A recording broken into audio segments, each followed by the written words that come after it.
Assalamualaikum warahmatullahi wabarakatuh. Alhamdulillah rabbil alamin. Wa bihi nasta'inu ala umurid dunya waddin. Assalatu wassalamu ala asyrafil anbiya'i wal mursalin nabiyyina Muhammadin wa ala alihi wa ashabihi ajma'in. Amma ba'du, rabbi shrah li sadri wa yassir li amri wahlul 'uqdatam min lisani yafqahu qawli. Asbahna ala fitratil Islam wa ala kalimatil ikhlas wa ala dini nabiyyina Muhammadin sallallahu alaihi wasallam wa ala millati abina Ibrahim hanifan musliman wa ma kana minal musyrikin. Subhanaka la ilma lana illa ma 'allamtana innaka antal alimul hakim. Allahumma inna nas'aluka ilman nafi'an wa rizqan tayyiban wa amalan mutaqabbala. Allahumma taqabbal minna innaka antas sami'ud du'a. Jemaah salat subuh yang dimuliakan Allah Subhanahu wa taala. Alhamdulillahirabbil alamin. Puja dan syukur hanya milik Allah Subhanahu wa taala. Pada kesempatan pagi hari ini kita masih dalam keadaan sehat walafiat dan bahkan sudah bisa melaksanakan sholat subuh berjamaah. Maka ini adalah sebuah kenikmatan yang begitu sangat besar yang patut kita syukuri. Maka dalam sebuah hadis Rasulullah SAW mengatakan, secara makna orang yang melaksanakan sholat subuh secara berjamaah atau bisa melaksanakan sholat subuh, maka dia menjadi tanggungannya Allah Subhanahu wa taala.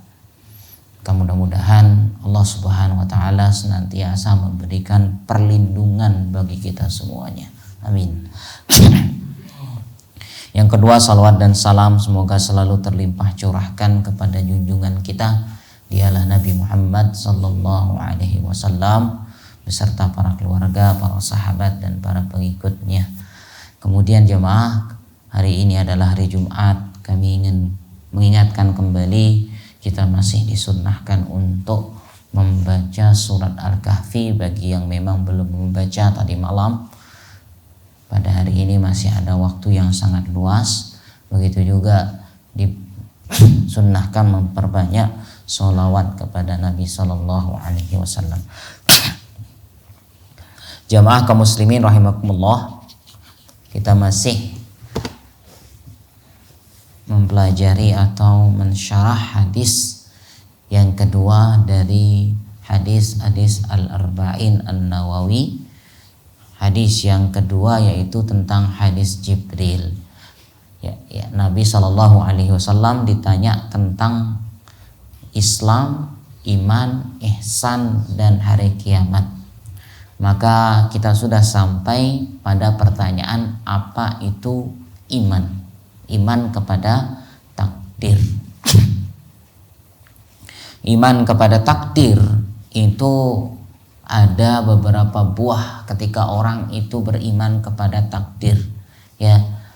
Yang pertama, iman kepada takdir itu adalah iman kepada ilmunya Allah Subhanahu wa taala. Ya, iman tentang pengetahuannya Allah Subhanahu wa taala. Itu yang pertama. Kemudian yang kedua, buah iman kepada takdir adalah bahwasanya Allah sudah menulis segala sesuatu yang akan terjadi bagi makhluk, ya, itu di Lauhil Mahfuz. Ya. Kemudian yang ketiga, yaitu kita beriman atas segala sesuatu yang terjadi itu berada di bawah kehendak Allah. Ya. Kemudian yang terakhir baru kita bahas pada pagi hari ini yaitu al-khalq. Iman tentang penciptaan. Jadi buah dari iman kepada takdir yaitu iman atau kita meyakini akan adanya penciptaan, al-khalqu. Wa ma'nahu, apa maknanya? Al-imanu bi anna Allah subhanahu wa ta'ala khalaqa kulla syai'in fanu'minu bi umumi khalqillahi ta'ala li kulli syai'. Bahwasanya kita beriman kepada Allah subhanahu wa ta'ala yang menciptakan segala sesuatu. Ya, Allah yang menciptakan segala-galanya. Ya, yang kecil maupun yang besar. Maka kita beriman bi umumi, secara umum seluruhnya, ya, tentang penciptaan Allah Subhanahu wa taala terhadap segala sesuatu. Dalam firman-Nya surat Al-Furqan, Allah taala mengatakan ayat 2, wa khalaqa kulla syai', dan Allah menciptakan segala sesuatu, wa qaddarahu taqdira, faqaddarahu taqdira. Kemudian Allah berikan kadar sesuai dengan kadarnya.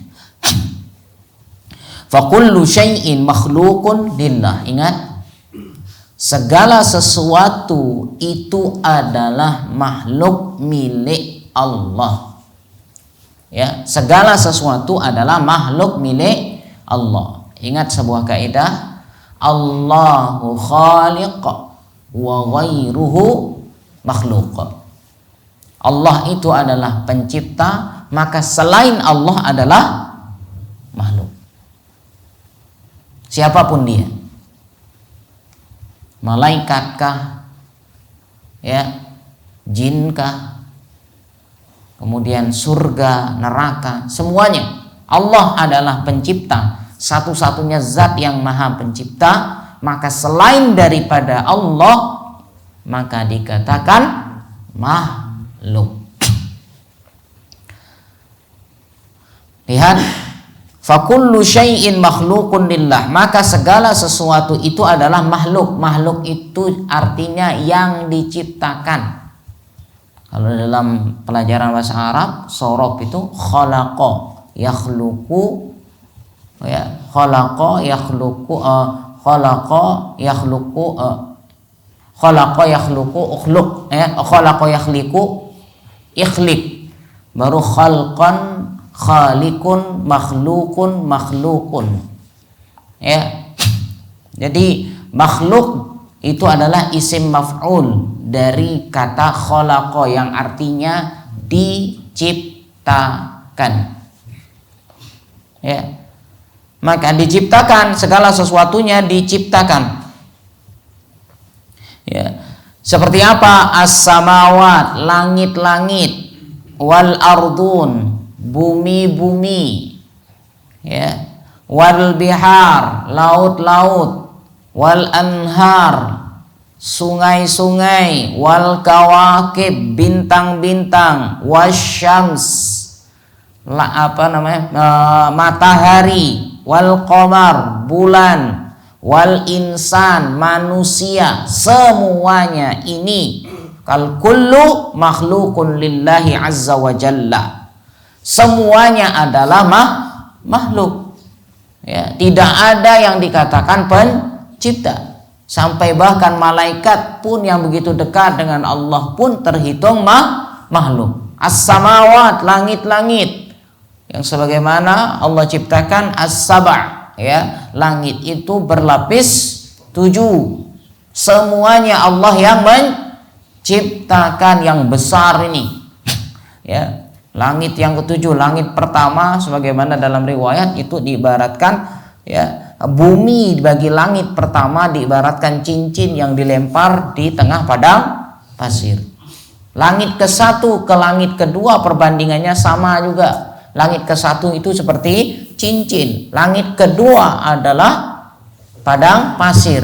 Cincin ini dibuang di tengah padang pasir. Begitu juga nanti 2 ke 3, 3 ke 4 sampai seterusnya. Bayangkan begitu besarnya Allah, ya, ciptaan Allah Subhanahu wa taala. Kita hanya segelintir di antara makhluknya. Wa harokat, sehingga ini semua termasuk manusia, termasuk manusia adalah ciptaan Allah. Kemudian wa harakatul insan, sehingga apa? Pergerakan manusia, perbuatan manusia makhlukun lillah, adalah termasuk ciptaan Allah. Ya. Jadi pergerakan aktivitas kita yang sudah kita lakukan dan akan kita lakukan atau yang sedang kita lakukan itu juga makhluknya Allah. Allah Ta'ala berfirman, ya, khalaqakum wa ma ta'malun. Allah yang menciptakan kalian dan apa yang kalian perbuat. Berarti perbuatan kita pun termasuk makhluknya Allah, tidak lepas. Ya, kenapa? Karena orang Qadariyah mengatakan ya manusia itu adalah ciptaan Allah, tapi perbuatan manusia bukan ciptaan Allah, itu adalah ciptaan manusia. Sehingga mereka mengatakan kalau seandainya manusia itu beribadah, Allah tidak ikut-ikutan. Ya, Allah tidak ikut-ikutan. Di sini memang manusia itu murni dia berbuat baik tanpa Allah tidak ikut-ikutan. Ya, bagi siapa yang mengatakan perbuatan manusia bukanlah takdir, tapi kita Ahlus Sunnah wal Jamaah bahwasanya mengimani, ingat, bahwasanya perbuatan manusia itu juga termasuk makhluknya Allah. Kemudian li'annallaha ta'ala, kenapa? Karena Allah Ta'ala khalaqal insan wa af'alah, Allah yang menciptakan manusia dan perbuatan manusia, segala sesuatunya. Berarti kalau seandainya 1000 atau 6 miliar lebih manusia yang saat ini ada, aktivitasnya berbeda-beda. Ada yang saat ini duduk kajian di sini, ada yang lagi sedang tidur, ya, mungkin di sana di negeri sana yang sedang masih malam, larut malam. Ya, ada yang sudah beraktivitas ke pasar dan sebagainya, itu semua ciptaan Allah. Jadi jangan kira manusianya saja yang diciptakan, tapi ingat aktivitas perbuatannya adalah itu semua makhluk Allah. Idza kana huwa makhluqan, jika dia adalah manusia, jika dia adalah makhlukon, ciptaan, fasifatuhu wa af'aluhu, maka sifat dan perbuatannya, ingat sifat yang ada pada diri manusia dan perbuatan manusia makhlukotun, sama juga terhitung makhluk. Wala syak, tidak diragukan lagi.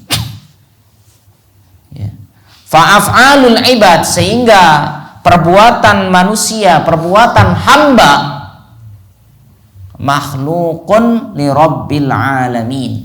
Ingat, ibad, ya, perbuatan ibad, perbuatan seorang hamba, berarti ini orang yang soleh. Ya, perbuatan seorang hamba, ibadah berasal dari kata abadah, ya, menyembah. Berarti orang yang sedang sholat, orang yang sedang haji, orang yang sedang umroh, pokoknya segala ibadah apapun yang dia lakukan, ya, ingat semuanya adalah makhluk ciptaan Allah, li rabbil ibad. Wa in kanat bi ikhtiyaril ibad, meskipun memang ada di dalamnya ikhtiarnya seorang hamba, ya, wa iradatihim lah, ya, begitu juga ada irodahnya seorang hamba, ada keinginannya seorang hamba, lakinnaha makhluqatun lillah, meskipun di sana di dalamnya ada keinginan manusia, ada ikhtiar manusia, tapi dia tetap adalah makhluknya Allah. Sehingga di sini mengajarkan bagi kita kenapa fa'af'alul ibad ini adalah perbuatan hamba. Ini menunjukkan tidak pantas bagi kita untuk sombong. Ya, ternyata ibadah yang selama ini kita lakukan itu pun Allah yang menciptakan. Jangan sombong. Ya. Mentang-mentang bisa melakukan ibadah-ibadah yang lain, tidak usah sombong. Kalau Allah tidak memberikan izin, tidak mungkin kita datang. Ya, kalau Allah tidak berikan izin, tidak mungkin kita bisa sedekah. Kalau Allah tidak ngasih izin, tidak mungkin kita bisa puasa dan sebagainya. Maka tidak pantas untuk manusia ketika sudah melakukan ibadah dia sombong terhadap makhluk yang lain. Saat ini mungkin ada saudara kita yang belum sholat subuh, tidak boleh kita sombong, paling tidur itu aku loh, bangun jam 4, bangun jam 3, bangun jam 2, sholat tahajud. Mulai sifat sombongnya muncul. Maka ini ingat, tidak boleh. Makanya dikatakan af'alul ibad. Maka semua perbuatan hamba itu adalah makhluknya Allah. Ya. Kemudian selanjutnya wadzalika li anna af'alal ibad, ingat, karena perbuatan seorang hamba nasyi'atun, ya, nasyi'atun an iradati jazimah wa qudrati tammah. Itu memang ada atau muncul dari apa? Keinginan yang sangat kuat dan kudrat atau kekuasaan, kudrah tammah yang sempurna. Allah memang berikan ini. Ya, Allah berikan keinginan bagi kita, Allah berikan kudrat kepada kita. Berarti di sini perbuatan yang kita lakukan itu terhitung makhluk. Wa khaliqul iradah wal qudrah, ingat, maka yang menciptakan keinginan dan kudrat manusia adalah Allah Subhanahu wa ta'ala.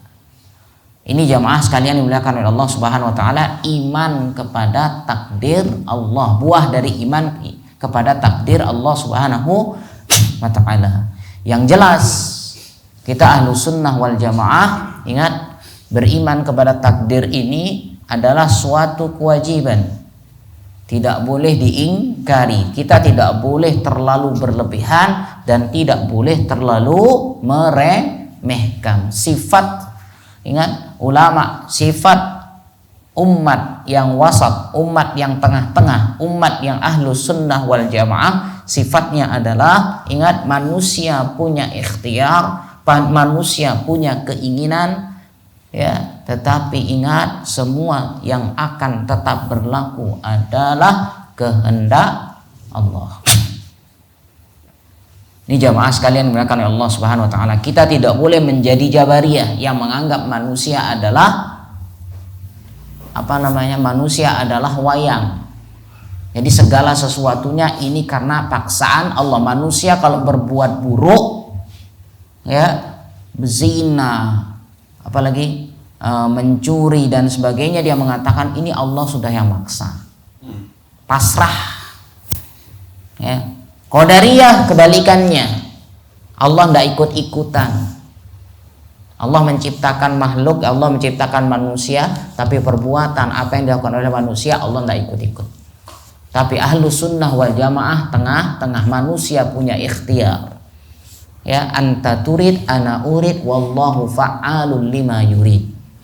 Kamu mau, saya mau. Ingat, Allah melakukan segala sesuatunya apa yang Dia inginkan. Itulah yang akan tetap berlaku. Sehingga kita semua, ya, perhatikan, kita semua tidak ada yang tahu takdir kita. Ada yang tahu takdir kita? Masing-masing? Tidak ada yang tahu takdir kita. Kita hanya diberikan kesempatan oleh Allah untuk tetap berusaha. Ya, kita silahkan berusaha. Kalau orang ingin mendapatkan uang, mau tidak mau harus berusaha, bukan hanya berdoa saja tanpa ada usaha. Usaha tanpa doa namanya sombong. Doa tanpa usaha omong kosong. Ya Allah, turunkanlah uang 100 juta. Duduk terus di masjid, tidak kemana-mana. Siapa mau ngasih? Begitu juga keluar sekarang dia kerja tanpa memohon kepada Allah. Itu namanya orang yang sombong. Jadi sifat manusia atau sifat orang Islam itu adalah dia tetap keluar dan sandarkan diri kepada Allah. Itulah manusia yang sebenar-benarnya. Ya. Ini jamaah sekalian dimuliakan Allah Subhanahu wa taala, iman kepada takdir. Jangan sekali lagi kita tidak terlalu betul-betul sangat mendalami, khawatirnya nanti terjadi pemelencengan. Yang jelas ingat, kita punya kehendak, kita punya keinginan, kita punya ikhtiar, tetap yang berlaku adalah yasha Allah, tetap berlaku adalah kehendak Allah Subhanahu wa taala. Itu jamaah sekalian dimuliakan Allah Subhanahu wa taala. Berarti iman, ya, arti iman yang ditanyakan malaikat Jibril kepada Nabi sallallahu alaihi wasallam, ma huwal iman, apa itu iman? Al iman an tu'mina billahi wa malaikatihi wa kutubihi wa rusulihi wal yaumil akhir wa tu'mina bil qadari khairihi wa syarrih. Ya, bahwasanya iman itu adalah iman kepada Allah, iman kepada malaikat, iman kepada kitab, iman kepada rasul-rasul, iman kepada hari kiamat, dan iman kepada takdir yang baik dan buruk.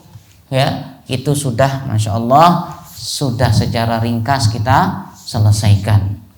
Baru kita akan masuk, ya, ada pertanyaan sedikit tentang sifat. Wahal sifatullahi makhluqah, apakah sifat Allah itu makhluk? Apakah sifatnya Allah itu makhluk? Ya, al-jawab la, tidak. Sekali lagi, ini kaidah, ingat, sifat Allah itu bukan makhluk. La li'anna sifatahu subhanahu wa ta'ala kadzati. Ingat, sifatnya Allah subhanahu wa ta'ala itu sama dengan zatnya. Kama anna sifatil insan kadzatil insan makhluqah. Sama seperti sifatnya manusia itu sama dengan zatnya manusia, yaitu makhluk. Beda, ya, beda. Wasanadzkuru fil fawaid, insyaallah nanti kita akan sebutkan tentang faedah-faedahnya insyaallah. Annan nas inqasamu fil qadari ila salasati aqsam, bahwasanya manusia dalam masalah takdir itu, ya, terbagi menjadi 3. Ada yang mufarrid, mufrid, muqtasid atau mustaqim. Ada yang terlalu lebay, berlebihan. Ada yang terlalu meremehkan. Ada yang tengah-tengah, mustaqim. Ya, nanti akan disebutkan oleh beliau Syekh Shalih Al-Utsaimin rahimahullah. Baik, itu sudah selesai. Ya, iman yang dimaksud dengan iman itu apa? Berarti jamaah perhatikan, Islam sudah terjawab, iman sudah terjawab. Berarti perbedaan Islam dengan iman, Islam itu berkaitan dengan syariat, iman itu berkaitan dengan keyakinan. Kalau kita ditanya, tapi kadang-kadang iman dan Islam itu artinya sama. Sebagaimana saya katakan, idza iftaraqa ijtama'a, idza ijtama'a iftaraqa. Ketika dia dikumpulkan dia akan terpisah, ketika dipisahkan dia akan bersatu. Ya. Kemudian maka Jibril alaihissalam mengatakan apa? Ketika Nabi menjawab iman itu ini loh artinya iman, maka Jibril mengatakan sodakta, kamu benar. Nanya tapi ngebenerin, seakan-akan muji begitu. Baru beliau bertanya, summa qala akhbirni anil ihsan. Sekarang kalau gitu kabarkan kepadaku apa itu ihsan. Ihsan itu adalah masdar dari ahsana yuhsinu. Ahsana yuhsinu. Ahsana yuhsinu itu baik. Wa huwa badlul khairi, yaitu yang berbuat baik. Badlu di sana bermakna berkorban atau bermakna mencurahkan segala usahanya, berusaha sekuat-kuatnya untuk berbuat baik. Itu namanya ihsan. Wal ihsan fi haqqil khaliq, maka berbuat baik kepada fi haqqil, pada haknya khaliq, haknya pencipta. Maksudnya berarti ini kewajiban manusia.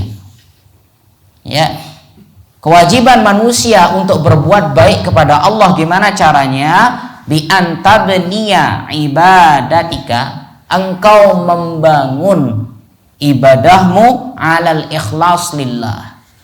Ya, jadi kewajiban kita kepada Allah itu yang baik itu adalah kita membangun ibadah kita hanya untuk Allah, murni.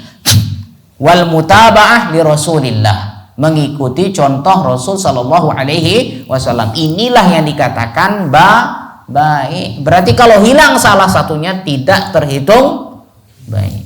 Walaupun dianggap baik oleh manusia. Tapi hitungan baik dalam Islam yaitu beribadah ikhlas karena Allah, mengikuti sunnah Rasul sallallahu alaihi wasallam. Ini baru namanya baik dalam kacamata Islam. Ya. Kemudian wa kullama kunta akhlasa, setiap engkau itu ikhlas, wa atba' dan engkau mengikut, kunta ahsan, maka engkau adalah orang yang berbuat baik. Ingat, ini kacamata Islam. Berarti dua kacamata Islam. Orang yang baik itu adalah dia ikhlas karena Allah Ta'ala, mengikuti sunnahnya. Ini baru namanya ihsan. Kemudian selanjutnya wa ammal ihsan lil khalq, adapun berbuat baik kepada selain, artinya berbuat baik kepada makhluk yang lain, fahuwa badlul khairi, yaitu berbuat baik, mencurahkan kebaikan, lahum bagi mereka, min malin, yaitu harta, aujah, atau memberikan diberikan jah itu apa namanya istilahnya, kedudukan, ya, posisi, diberikan posisi, au ghairi dzalika, atau selain daripada itu. Yang jelas berbuat baik kepada orang lain atau kepada makhluk. Maka baru ditanya, ketika Nabi ditanya apa itu ihsan, maka jawaban Nabi Shallallahu Alaihi Wasallam tentang ihsan itu apa? An ta'budallaha ka'annaka tarahu fa in lam takun tarahu fa innahu yaraka. Engkau beribadah kepada Allah seakan-akan engkau melihat Allah. Kalau tidak mampu, maka yakinlah Allah melihatmu. Ini sebuah kaidah tentang ihsan. Apa maksudnya? Wa ibadatullahi la tuhaqqiq illa bi amrayni. Ingat, ibadah kepada Allah itu tidak akan terwujud, ya, kecuali dengan dua hal. Yang pertama tadi ikhlas, yang kedua mutaba'ah, mengikuti sunnah. Ai ibadatul insan, yaitu penyembahan manusia Rabbahu subhanahu ka'annahu yarahu, yaitu seakan-akan dia melihat Allah subhanahu wa ta'ala. Jadi segala ibadah yang dilakukan itu karena dia melihat Allah. Tetapi melihat Allah atau yang dikenal dengan istilah bahasa musyahadah, ibadah itu ada dua, ya. Tingkatan ihsan itu ada musyahadah, ada muraqabah. Musyahadah itu melihat secara langsung, tapi melihat di sini bukanlah melihat Allah. Ini ajaran, jangan sampai salah nanti. Wah, berarti kita sufi juga ini. Ya. Maksud melihat Allah di sini adalah melihat sifat-sifat Allah. Lihat di sini. Maka beliau mengatakan apa? Ibadatu talab wa syauq. Ibadah yang dilakukan manusia itu adalah didasari karena dia memang butuh, karena dia memang meminta, karena dia ada rasa kerinduan. Ini ibadah tingkatan paling tertinggi. Ya, paling tertinggi nih. Dia sendiri yang mencari. Kenapa dia mencari? Karena ada rasa kerinduan. Tidak bisa pisah sama Allah Subhanahu wa ta'ala. Ini ibadah yang paling tertinggi. Ya. Wa ibadatu talab wa syauq, maka ibadah karena dia mencari dan atas dasar kerinduan, yajidul insan min nafsi hasan 'alaiha, yaitu memang manusia mendapatkannya dan dia ini dijadikan sebagai pemicu. untuk melakukan ibadah tersebut. Li'annahu yatlubu hadzal ladzi yuhibbu. Kenapa? Karena dia mencari yang dia cintai. Fahuwa ya'buduhu ka'annahu yarahu. Sehingga dia beribadah seakan-akan melihat Allah Subhanahu wa taala, yaitu melihat sifat-sifat Allah. Allah itu Maha Rahman. Allah itu Maha Rahim. Dia lihat sifat Allah. Oh, Allah sifatnya sayang, Allah sifatnya Rahim, ya pengasih, Allah sifatnya dan sebagainya. Allah Maha Suci. Dia paham tentang ini. Makanya dalam sebuah hadis, kita nanti akan masuk hadis, yaitu sesungguhnya Allah memiliki nama 99. Faman ahsaha, siapa yang mampu menghitungnya, dakhalal jannah, dia masuk surga. Maksud bukan menghitung di sini bukan gampang menghafal Ar-Rahman, Ar-Rahim, Al-Malik, Al-Quddus, bukan begitu saja, tapi betul-betul memahami secara baik. Tidak usah jauh-jauh, Ar-Rahman satu saja. Kalau satu saja dia mampu, insya Allah yang lain dia mampu. Di jamaah sekalian dimuliakan oleh Allah Subhanahu wa taala. Maka di sini ingat, maksud dari kata melihat Allah adalah melihat sifatnya. Jadi ibadahnya yang dia lakukan atas dasar betul-betul cinta, dia butuh, dia mencari, dan dia atas dasar kerinduan, tidak mau berpisah sama Allah. Inilah ibadah yang paling tertinggi.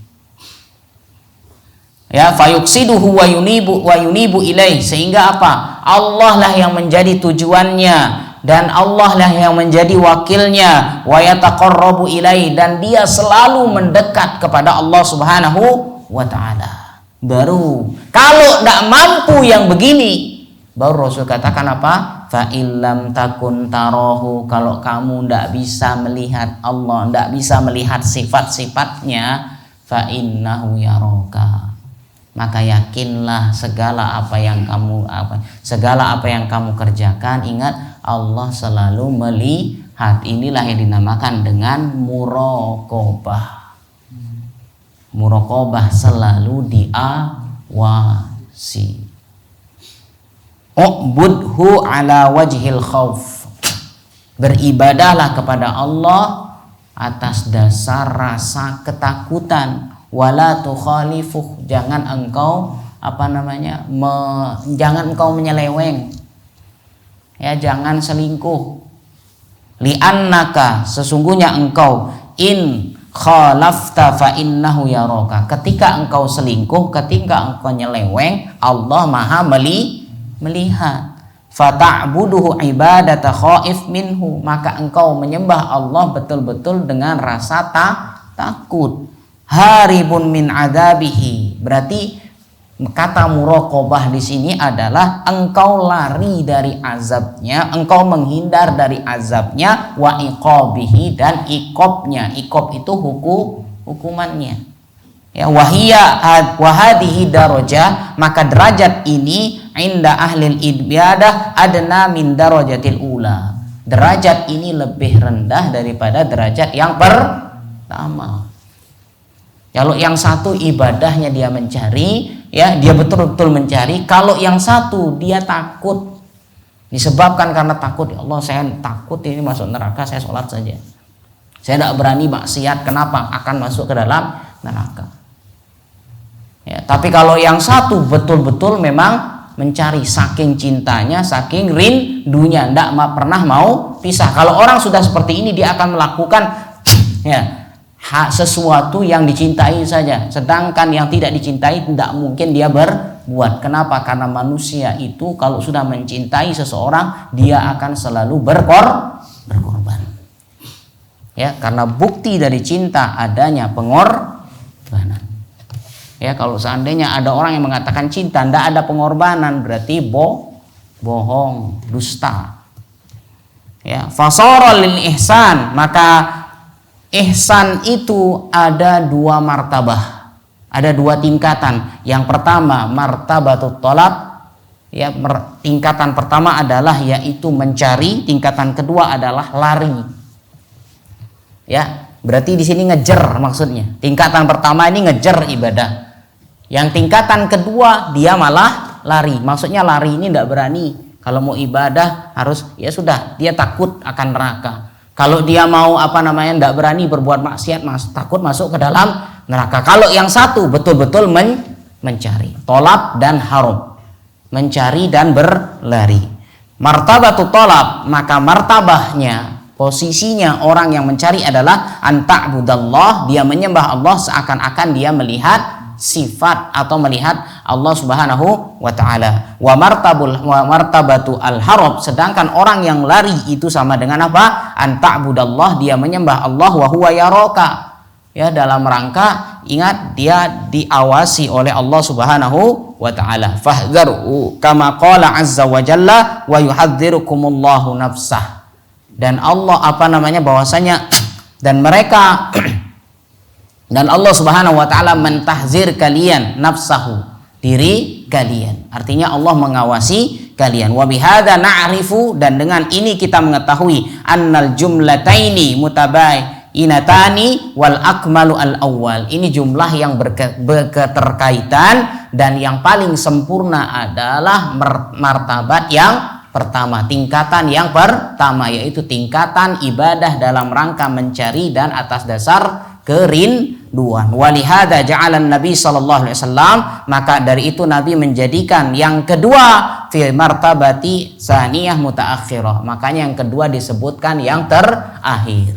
Ya, baru di sini selesai. Artinya ihsan sudah selesai. Ihsan itu engkau menyembah Allah seakan-akan engkau melihat Allah. Kalau tidak mampu, yakinlah Allah selalu mengawasi, Allah melihat engkau. Baik, ini baru kita sampai tentang ihsan. Insya Allah besok baru kita akan berbicara tentang ketika pertanyaan Jibril, yaitu fa akhbirni anis sa'ah, kabarkan aku tentang sa'ah, hari kiamat.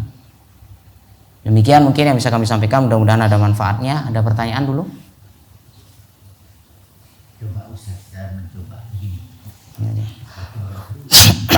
Dulu masih kecil itu kan Jawa pada umumnya itu kan selalu apa yang disampaikan kita ini mahwa iman yang terus dijawab itu diuraikan di musola itu mengatakan amantu billahi wa rusulihi wa kutubi dan seterusnya. Nah, itu pengertiannya pada waktu itu dan sampai saat ini. Saya seumur mungkin ada yang generasi tua-tua dulu itu selalu dipraktekkan begitu.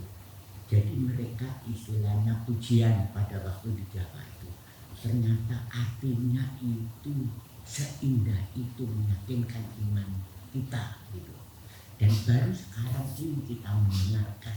Jadi di sini, nah oleh karena itu pertanyaan saya, mengapa sekarang itu seperti di balik umumnya kok nggak ada pujian-pujian begitu? Apakah dikhawatirkan itu nanti akan menjadikan bagian daripada ibadah?